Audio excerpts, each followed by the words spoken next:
Blink Twice had a strong idea and a weak execution. I think the story needed to be workshopped a little bit more. And considering the subject matter it chose, the weak execution to include the ending is inexcusable. But before I get into all the details, hi, my name is Alta. Welcome to Alta's Oyster. It's been a while since I introduced myself here. I review movies through a sociocultural lens, looking at how race, gender, sexuality are portrayed in movies, because movies and TV shows are not written in a vacuum. People's biases show up, whether it's their personal bias or bias that they have, just like imbibed from just living specifically in American society and also the world in general. So I look at it through that lens. Even though I don't always mention race or gender or whatever in my reviews, that's never far from my mind. It just may be that I have nothing to say regarding any of those things. But that won't be the case with Blink Twice because of the subject matter. I also love to travel, so you will see some travel vlogs on this channel. Thank you for tuning in. I hope you stick around for the whole of the video. Let's get into Blink Twice. I'm going to give a general overview of the movie, and then I will get into spoilers because my reviews are filled with spoilers because I talk about what we were given and analyze it. Okay, so Blink Twice stars Channing Tatum and Naomi Ackie, and it's about a woman named Frida who, along with her friend Jess, meets a tech billionaire named Slater King at a fundraising gala. At the very beginning of the movie, Frida wants to run into Slater King because she had run into him at the previous year's gala, and they had shared a moment, and she's convinced that if she can just share another moment with him, she can take it farther because she is very attracted to Slater King. Tech, billionaire, good looking. Slater, on the other hand, he's at the gala. He is currently going through a PR tour, an apology tour, because he did something egregious at his company. So Slater and Frida meet at the gala. They do run into each other, and Slater ends up inviting her and her friend Jess to an island getaway to party. Frida and Jess accept the invitation. They show up. They're asked to give up their phones because, billionaire privacy. So her friend Jess, her best friend, is visibly uncomfortable at the thought of giving up her phone, but she does, and they embark on a drug binge. They're high, they're eating good, they're partying. Every night we see the girls dressed in all white. White seems to be the theme on the island. The women are dressed in all white, and every night we see them running across the grass, giggling, and just having a good time. And it's a good time. They lose track of what day it is. It is a great time on this private island until it's not. Blink Twice is a psychological thriller. It's a mystery. It's good, and then it starts to wobble, and then it falls off a cliff. So with that, let's get into some spoilers, starting with the theme, or themes rather. So there's sexual assault, there is date rape, male predators, wealthy male predators. There's the theme of, the women who enable them or cover up for them, help them. There's a weak attempt at female empowerment and a very extra weak attempt at revenge. Let's start with the good. Channing Tatum is a terrific villain. I love every choice he makes in this movie as an actor. He is creepy, and he does Slater's smoldering looks with Frida so well that at every point there's a mix of this is smoldering and flirtatious, but also a little dangerous. So that when he makes the full switch from flirtatious to dangerous with his eyes and the way he's looking at her and the women, it's a very subtle shift. You almost don't realize the shift in his gaze, other than the fact that the shit is currently hitting the fan. I think that Slater King is the best written character, which is ironic considering what this movie is trying to do. I think Slater is the brightest character, and I like to use that term, brightest versus a dim character. I think Slater is the most fleshed out character in the movie, which is ironic because he's the predator, and like I said, or he's one of the predators, the main predator, big dog. And like I said, there's an element of like female empowerment in this damn movie. Um, but meanwhile, on the other hand, all of the women are two dimensional cardboard cutouts that are really only there to be victims. And the brightest female character is Frida, because she's our main female character, and she doesn't like measure up to Slater. And the thing is, we don't get a whole lot with Slater, but we spend a lot of time with him in his right mind. On the other hand, we don't spend a lot of time with Frida. The most time we spend with Frida is when she's out of her mind, when she's being messed with. And the best example I have about how Frida is not a fully formed character, when Jess raises the red flag that something is going wrong, something is wrong with this situation, this partying. And quick aside, Jess raises the red flag, and it really is out of nowhere because literally we saw her have a problem with handing over her phone, and then she accepted it and was just partying, and then all of a sudden, don't you feel like there's something going on here? That's not good enough. But back to Frida. Strong example that she's a weak character is the fact that when Jess tells her like something's going on, she was like, "Please, let's stay. Let's stay, please. This is the first time in my life that I'm not invisible." And why should we buy this? Why should we believe this about Frida? That she has this problem with like feeling invisible? Well, because about 5 scenes prior, when she was at work, the night she met Slater King, her boss told her to be invisible, and that was the setup for her to eventually say to Jess, "For the first time in my life, I'm not invisible." That's not showing. That is not establishing who Frida is. It is not establishing her insecurities. The character Sarah gets the privilege of being the last girl standing with Frida. She is also a cardboard cutout, and that scene where Frida tries to tell Sarah what is going on, and then Sarah doesn't believe that she ever had a friend, and then Sarah suddenly believes her.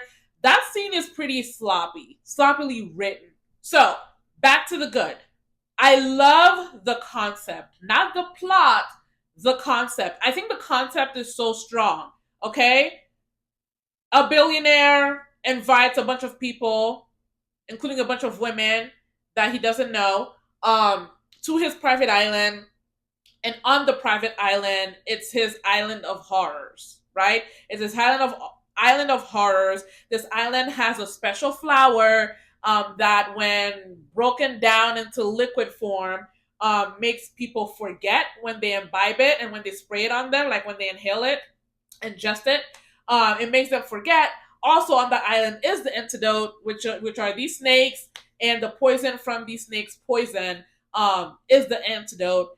And these women come, they are brutalized every night without their knowing, and then twist happens. One of them gets mistakenly bitten, and she starts forgetting. I love the concept, but like I said, the execution is terrible.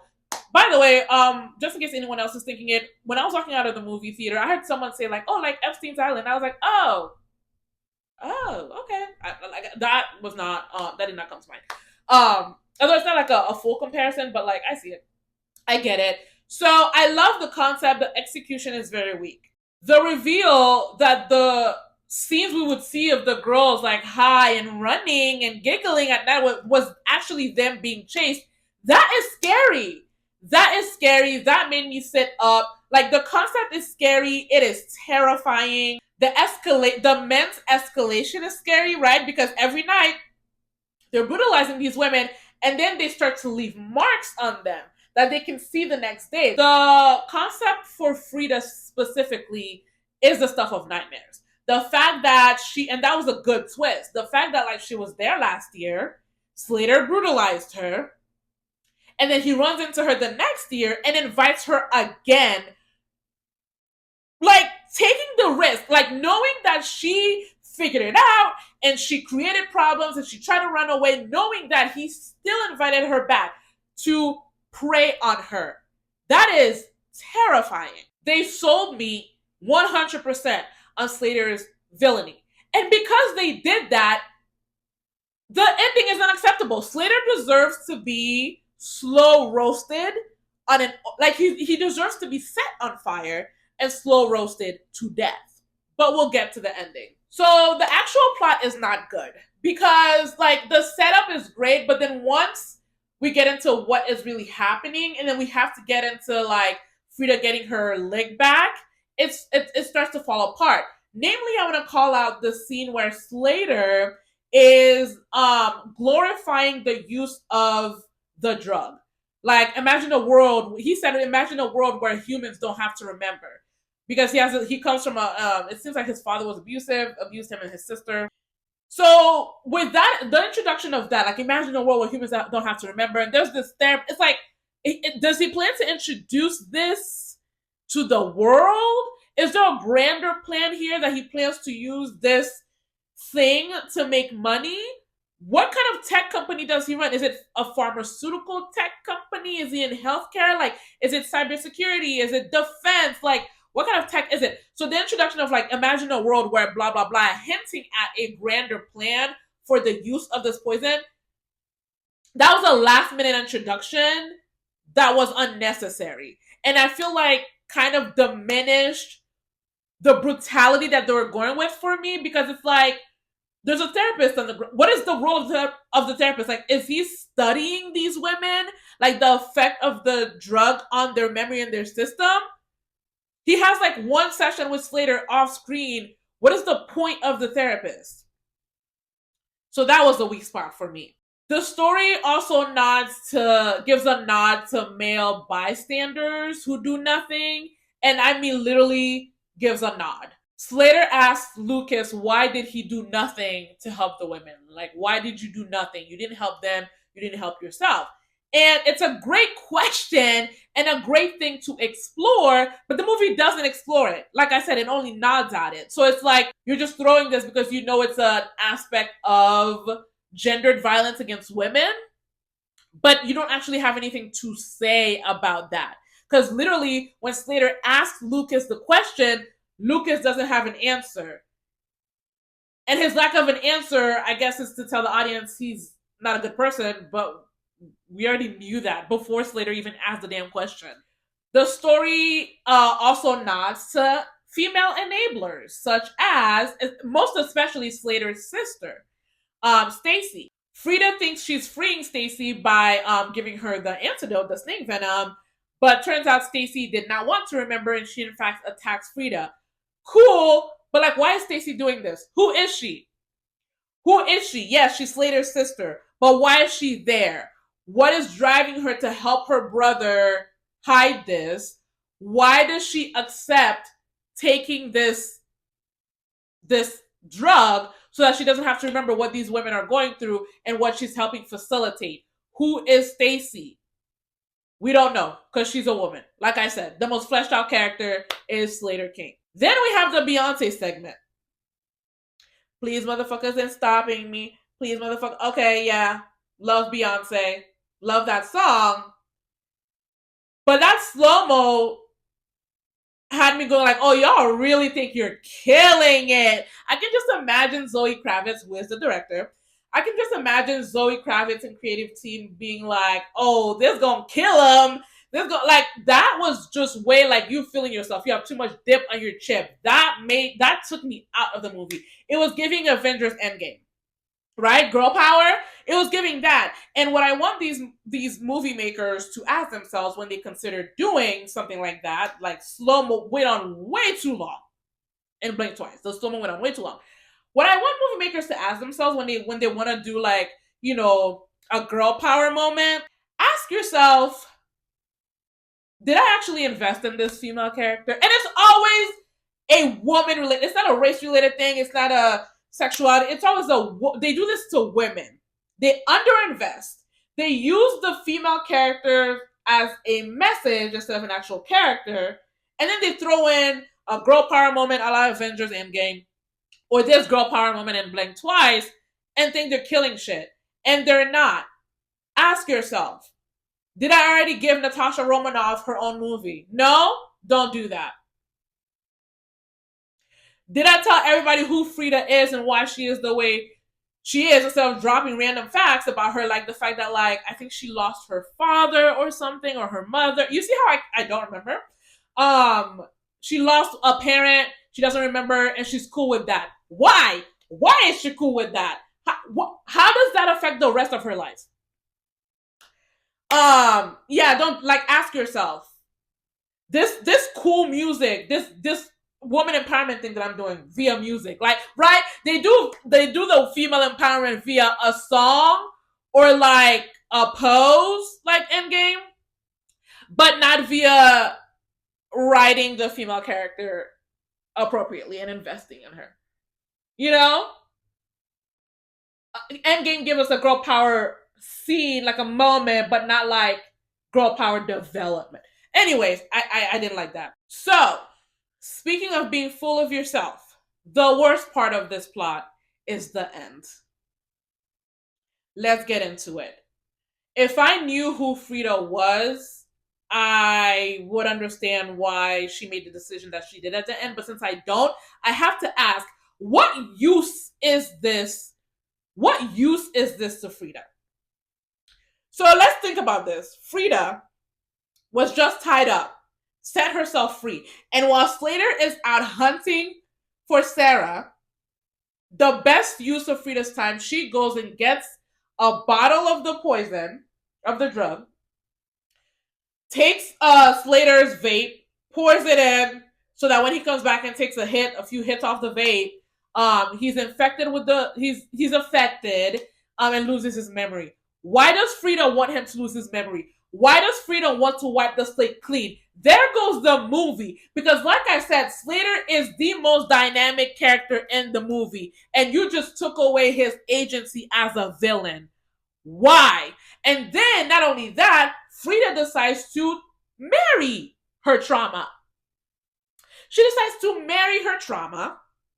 Does not expose Slater to the media, no. And despite the fact that Slater, like I said, is in a PR nightmare for something that he did at his company that we never like learn about, there's a scene, sidebar, there's a scene towards the end where Slater, with his memory, is saying, I'm sorry, I'm sorry, I'm sorry. He's talking about how like an apology is worthless. Like, again, talking about, he's hinting at the fact that, like, oh, why can't he just be forgiven? The problem is we don't know what the hell he's apologizing for. We can guess, maybe was he like sexually inappropriate? I don't think so. If he's supposed to be, that's very like cheap to not outright state it. And this movie has no problem stating the obvious, because when Frida's memory comes back that she was already on the island, we see her fall on a rock, hit her head on a rock, and I'm like, oh, that's how she got her scar. And like a second later, Slater goes, that's gonna leave a scar. So they're not above stating the obvious. But anyways, and Channing was really good with that sorry stuff. It was just like, what do you mean a sorry is worthless? Like, in terms of what? Like, what is it that you want to go away? What did you do at your company? Anyways, Frida doesn't expose him. Despite the fact that Slater is going through a PR nightmare in the public, Frida manages to being married to him, or maybe engaged, because she was married. Manages to be married to him for a year, because the gala was happening again at the end, so a year has gone by, and Slater's therapist had no idea. So does Slater not see his therapist regularly? The therapist wasn't.